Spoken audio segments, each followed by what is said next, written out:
There was one Amartithi which my wife accompanied me for the first time. I got her to come to India by going to Greece for 1 week prior to India. So 1 week prior to departure, there was a snowstorm and I slipped and fell and fractured my kneecap badly.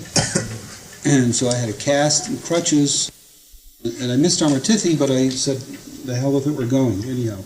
So he came in time for my birthday. Yeah. And I left the cast and the crutches behind in India. I don't know if you know that. But took the cast off and threw the crutches over here. That was the only time you came. A little delayed action was there. Yeah. So I wonder, we wondered. For how long will I be coming here? And it just seems like there's no question but that it's this time of the year. And I should be here. It's good. I know my staff will say to me, it's time for you to be going to India. You're acting a certain way. So, they get a holiday for you then? Is that it? no, they see me stirring somehow. It's that time of the year, they say. So, I think I can give you an interesting footnote to your story. I was in Northampton, which is loudly, please. I was in Northampton, Massachusetts, which is next door to Amherst, in the year '67 to '68 when I was a senior at Sea College, and received the family letters there. And every time the letters would come, it would be like the stillness sort of came and just was there. Father's presence came. And I left school, graduated, and kept feeling like there wasn't anybody in all of Northampton who knew anything about Baba. And the next year I received a letter from a friend, and it was a picture of Baba, and it was a poster, and it said, "Dear Ann, why is this man smiling?" And it was Dr. Kenmore's talk that he gave in Northampton that next year, the year that you heard about Baba from Bob Cushman. And I also received a postcard from Bob Cushman, whom I didn't know at all, saying, J. Baba, blah, blah, blah. And I thought, how does he know who I am? It turns out that he mixed me up with Lisa Gillen's sister, Ann Gillen. Oh, I see. And thought that Ann Giles was the same thing. But it was wonderful because I heard about you, and it was like Bob was saying, yes, I'm there, I'm still there. And he kept the chain. You want to know what happened now? No. Are you still there? Yeah. I haven't budged. Surprising how I could be one place for 13 years. See, you say it's a continuation. The links. Everything is a continuation. All our connection with Baba, our coming to Baba, being with Baba, all a flowing, a continual thing. It's never unnatural, it's never jerky, it's never meaningless, it's never purposeless. It has a rhyme, a reason that is gentle, flowing in God's love. And one of the few questions we asked Baba, Baba was seated on the bed in his room. And it's not just a bedroom, it's a room where Baba sat a lot of the time when he was not anywhere else. So he would sit on the bed, which was like his chair. The other chair was the chair that Dr. Kenmore brought especially for Baba. Brought that chair like another passenger, paid for it like a human being. And that chair is in Baba's room. So in the afternoon, Baba would go over from the bed to that chair, walk over with his hand on Mara's arm or on my arm and walk back and forth. So then, I one day had a thought when Baba was seated there. Sometimes it seemed like one caught Baba off guard, as it were. And so much of God came through this beautiful human form. Especially say when Baba's lying still. I've had this experience more than a few times. Baba would be lying, resting on the bed, and we would be around. One of us would be pressing his forearm, another, his arm, another, his feet, and then suddenly Baba would say, stop, and we stop. And once we stop, we're stuck where we are. We couldn't move, because the stool might creak, the seat that we're sitting on might creak, or maybe just the movement of the body would make a sound. We just sat there, barely breathing. And in that absolute stillness, and watching Baba's beautiful form in white sadra lying down, I suddenly would feel waves coming from Baba, like a blind man sitting on the beach and feeling the breath of the ocean coming towards him, feeling it, even if you cannot see it, smelling it, absorbing it, and you know you're by the ocean. And the same way these waves would come from Baba, and the only word I could fit to that was waves of purity. And I would tell myself, God is not only supreme love, He's supreme purity. And just basking, just being there, still there with Baba, is as if, as I said, of God, and some came through. Anyway, Baba was seated on the bed one day. I had finished reading one of the Nero Wolf books to him or something, and this thought came to me when I saw a fly land on Baba's bare shoulder. The kind of questions we had were these kind of questions. They were not intellectual questions. They were not questions about how and the why of creation. They were the questions about him. If a fly sat on his shoulder, immediately my thought would be, why? Why this fly? Out of all the billions of flies in the world, why should this fly have the god luck to come and sit on his person? So that is how the mood one day when I was seated there, and Baba was, we were all around him, and Baba was seated there on the bed with his feet on the little cushion, looking out towards the window. And the thought that came to me, and I said, the ones who love Baba now, we remember those who were not present here right now at that time. And I said, all these people that love Baba, and supposing they die, and then they come back, will they find him immediately? Or will they have to search again and wait for, some time? Or will it be a chance that they will come to know of him? Will they have to look? All this was coming in a rush in my mind.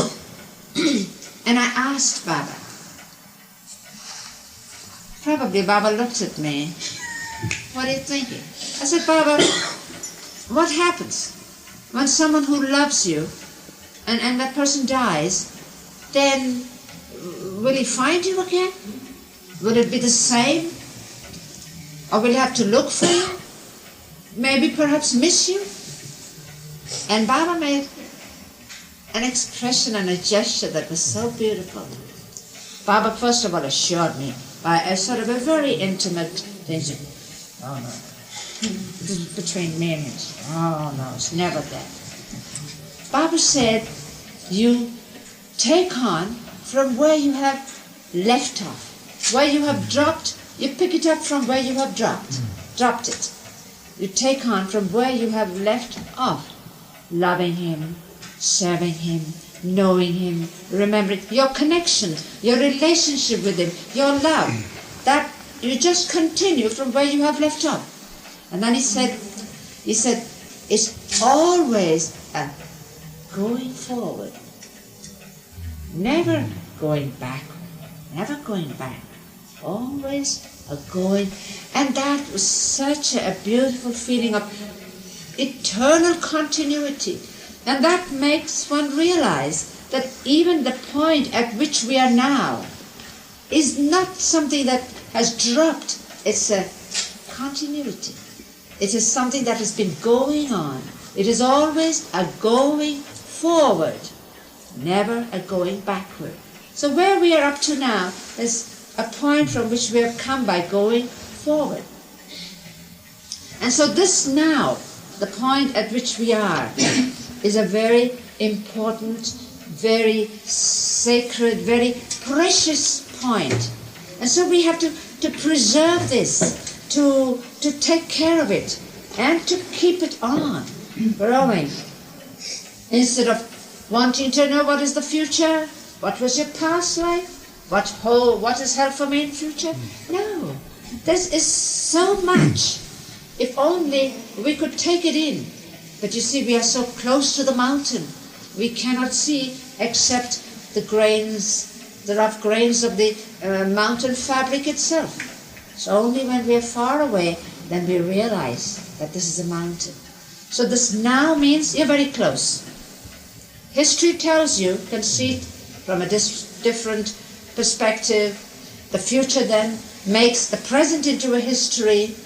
But the present is important. It's the present that's so precious that we have come to this point in our journey from the beyond. We have come to this point where we are in man form, when we have the capacity to love, to surrender, to obey. And we have found the source to which to give ourselves. And that we know it, that He has taken the pains to come and touch our hearts, to awaken us. I am the one. You are mine. Love me. Hold my hand. I will just come with me. Hold on to me. What more is there that can be any more important? And then I think of the time when Baba told us about you all. Every time when I see this Paul just full of his lovers, and I look around and I can see his face seated, when he was seated at the dining table at breakfast one morning. After breakfast, then there would be the radio. Voice of America would often be the station I would put on. But I mustn't get diverted. And one day Baba said, we were anticipating the darshan in 1969 in summer in Pune. And Baba said, I will give darshan to my young ones. We were just beginning to have a few letters, a few whispers of the lovers who had not seen him and who were waiting to come and be him. And Baba said, my children, they'll come. Oh, and you know, again it was like an ocean full. And then he said, you'll see them. And the expression on his face, such of a mother and a father, the pride and the love. He said, you'll see them. And you know, the smart girl immediately thought, you'll see them. Why doesn't Baba say, we'll see them? Isn't he going to see them? And then of course I said, oh yes, of course, because he's already seeing them. They're with him. He knows them. He sees them all the time. So naturally he says, you'll see them. And so Baba said, you'll see them. Some of them, gems. So every time when we are in the room, gathered like this, and what he has come to give and what he has given, just each time when he puts on his coat to make himself visible to us, each time it is nothing but fulfilling promises, longings, wishes. Therefore be careful of your wishes. Keep longing. He gives. He never fails giving. Once when I was being a bit naughty, and I think I tittered when something happened, and Baba said, I will do that. And I sort of said, well, Baba says that. But and Baba looked at me and said, I'm the only one who fulfills all promises, who never fails to keep a promise, who never breaks a promise. And although he said it casually, it was very strong. And after that I haven't tittered. I remembered that he does. Yeah, I was relating what you're saying to maybe some of the questions that came at you this morning, and it's all related to a great sense of impatience. on the part of people. There's a state of impatience. Things moving fast in the world, then people now wanting quick answers. And wondering what Baba would say about if there's an atmosphere of impatience that's prevalent among people coming to Baba and wanting something to be felt and experienced, and they were wanting so much from you. And the whole idea of how do you become patient? Impatience is not a bad thing. There is a drive behind it, which makes it the impatience. There is a pushing.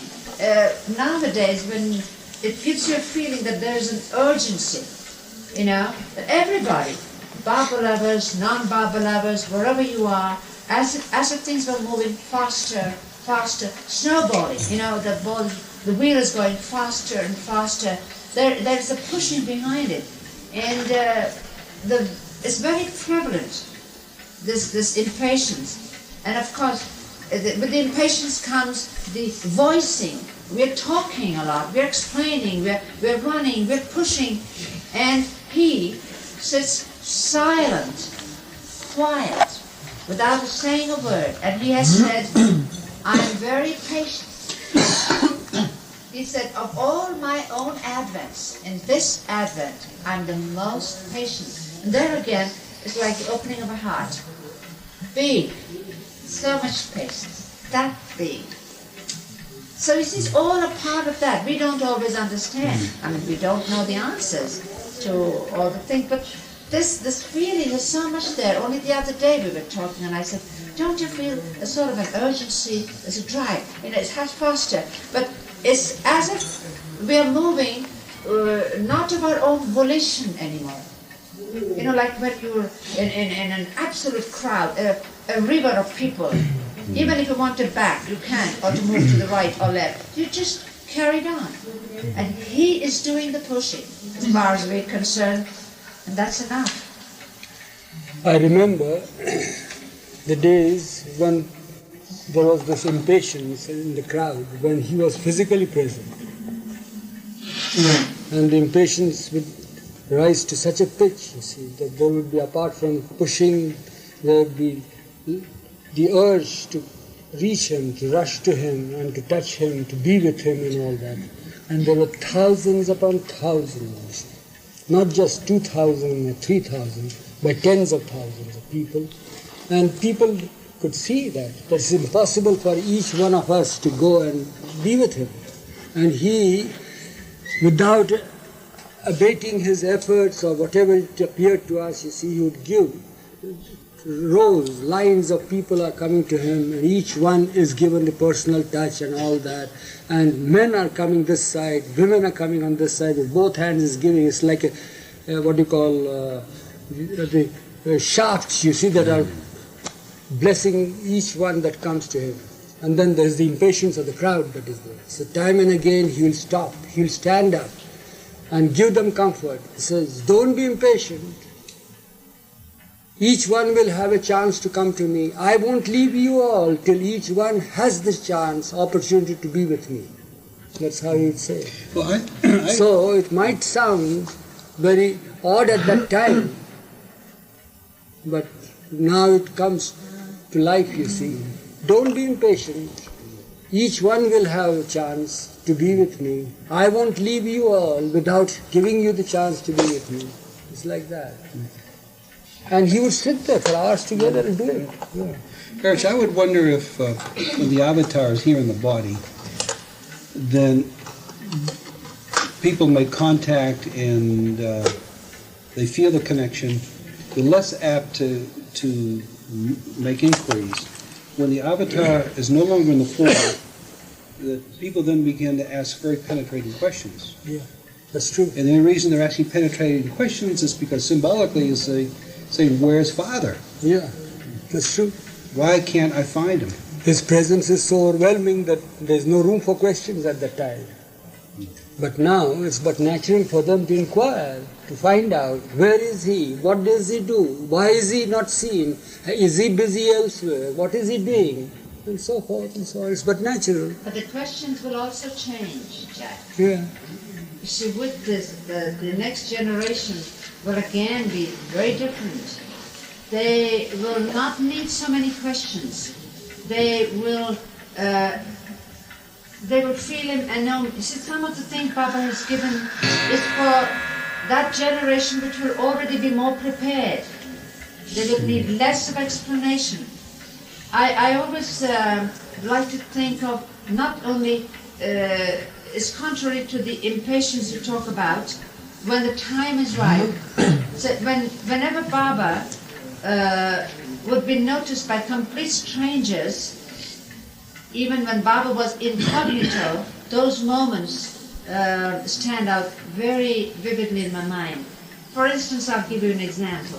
We would be on a very crowded station platform. You know what a station platform in India is? Chock-full. And when a train comes, and all these people are making straight for the compartments to get in for dear life before anybody else gets in, women, children, porters, luggage, birdcage, umbrella, men with turbans, everything. You see that whole wave, tidal wave of people moving as soon as the train comes. And we, with Baba, would be going in this direction because our compartment was this side, and we would see this mass of frantic humanity going like that. And as Baba would move with a scarf on, nothing different that would draw attention to the ordinary Indian crowd, they would stop. I've seen that with my own eyes. That the crowd would stop for a second. It would be a tableau, as if a button had been pressed, silence, no activity, everything like that, till Baba went by, and then again the screaming, the running, and the jumping. Even in the new life, when Baba had the robe and the turban, and Eruch was walking along with him, again with the robe and the turban, and some distance away we 4 women would follow. The rest of the caravan was going ahead. So now in India, it is nothing extraordinary to see a man with a robe or a turban. Nothing surprises the Indian people. You can dress any way you like. It's accepted as part of the patchwork which India is. So now we're behind, so we can see this. On the opposite side of the street, of the road, we see 2 men walking this side, opposite to the side where Baba is walking. And they're talking aloud about their problems and their family, you know, how it is in India. The whole world can know. It's like saying, this is a secret just between you and me and the whole world. and they go by, so talking. Now we are watching. Suddenly, when they see Baba and Eruch go by, they stop. It's not that they slow down. They stop. Again, as I said, like a button has been pushed. Absolutely still. Stop. They're not talking anymore. They're not moving anymore. And they slowly turn as Baba goes by. And they keep looking at him. And we're passing by now because we have been following till Baba's barely seen. And then they continue as if that episode hadn't happened. They again continue to pick up their conversation from the word they had dropped, and we see that, and we smile with ourselves. We cannot tell them, but we know they feel nothing's different, as if a light had gone by, as if the sun had just rushed by, and they couldn't help looking. What happened? Where does this light come from? And then they go on. Many times we've seen that when they have sudden strangers that have absolutely been surprised. And we cannot tell them. We cannot tell them this is Baba. We just pretend and we just go on. But we witness. We witness this. The time when I was in hospital in 1936, I won't tell you the whole story, but I had this bad operation of the ear, a mastoid operation. So our life was a very cloistered one even then, and I was admitted to this hospital, which was a women's hospital, all women, run completely by women, missionary. And one doctor, lady doctor, was American, one was English. And the English one was very much like Kitty. The nurses were always running after her, saying, "Oh, you've forgotten your stethoscope. Doctor, you forgot it." Oh, yes. Very, very clever. Anyway, the room I had, and there was myself and Naja. Naja was looking after me in the hospital, this private room. And Baba would come to see me twice a day and sit by my bed and be there. Sometimes he would have someone tell me a joke, or he would peel an apple and put tiny, tiny bits between my teeth, or a soup with a little teaspoon. Anyway, the point, the part of the story I want to express now is that the nurses had not to be told who Baba is. The doctors were not to be told who Baba is, but they were drawn. The moment that car, an old tinny car, would come to the hospital and stop under the porte cochere, and Baba would be climbing up the steps. On the stairs landing, all the nurses would collect, and they would look, see him come up, and pretend they weren't really gathered for him. They were quite busy, but they kept looking at Baba, you know. And then Baba would come and sit in my room. They even asked Naja, who is this Baba? Because we called him Baba. And Baba could be brother, Baba's friend, Baba's everything. Who is this Baba? And Naja would say, "Oh, she's her brother. Oh, why doesn't he talk?" Now what could Naja say? She couldn't even say he's observing silence. "Oh, he's very shy." So Baba would come, and after the nurses would, keep hovering around, suddenly there was this movement in the corridor where no nurses had been before. They were each in their wards, but suddenly they'd heard the car, they knew Baba was coming, and they would all gather on the landing, and then keep, like ants going in and out, in and out.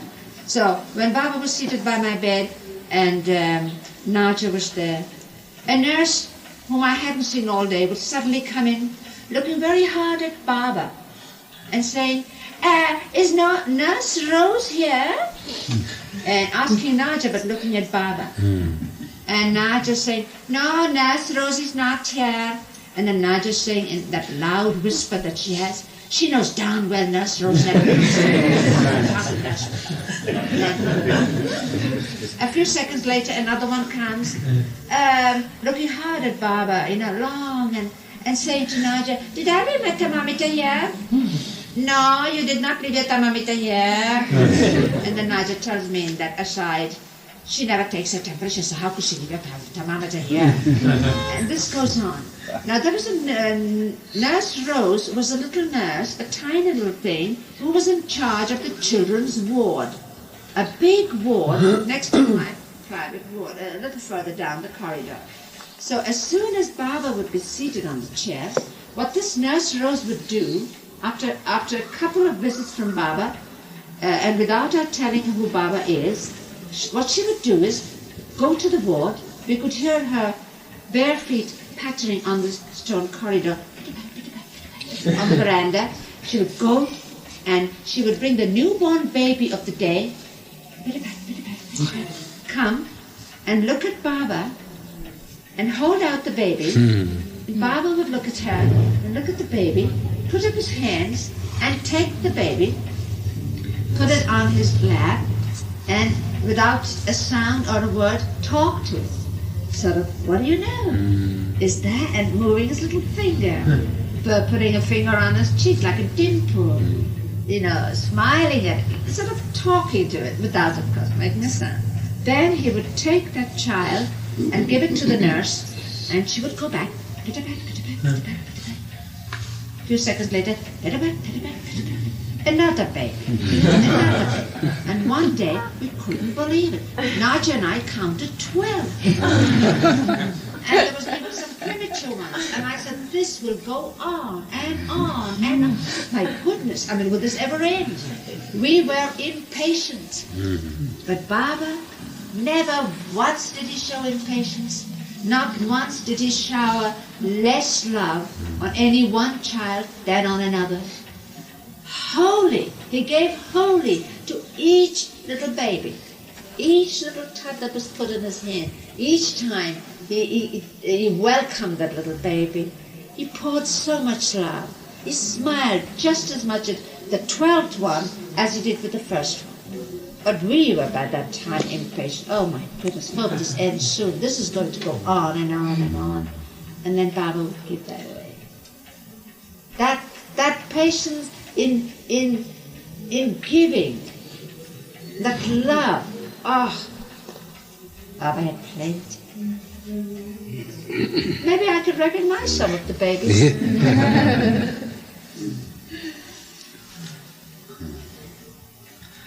It's all those who had a warm spot in their heart as soon as you mentioned Nurse Rose.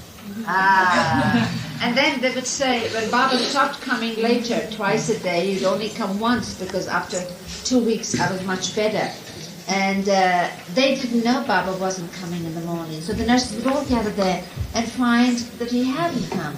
So then they at last came to Naja and they said, your Baba not coming today? The Mysoreans talk in a little different intonation, like the Southerners in America talk a little.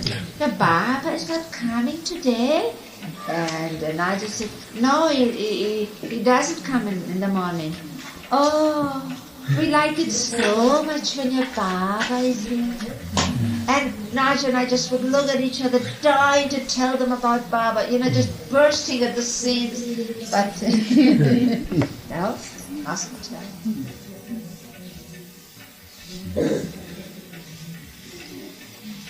Why, even his very name Baba has kept in seclusion. As we built a dam, and all this was collected, and then one day opened the gate, and then let the flood out, which is what is happening, just the beginning. More waters and more. Even when we were traveling with Baba and when we stopped at little hotels or little dark bungalows or places, we couldn't call Baba, Baba. Although Baba can mean father, brother, friend, still, by that time maybe they will associate or connect the Baba with Meher Baba, so we were not even to say that.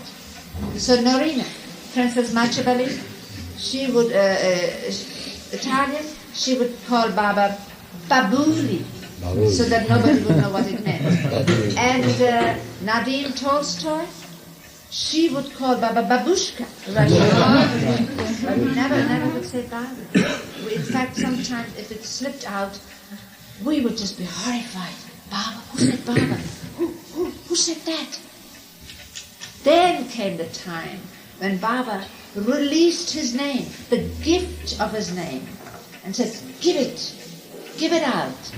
And because he has released it, because he's giving it out, that is why when we utter his name, it is heard. There's the response. It is received.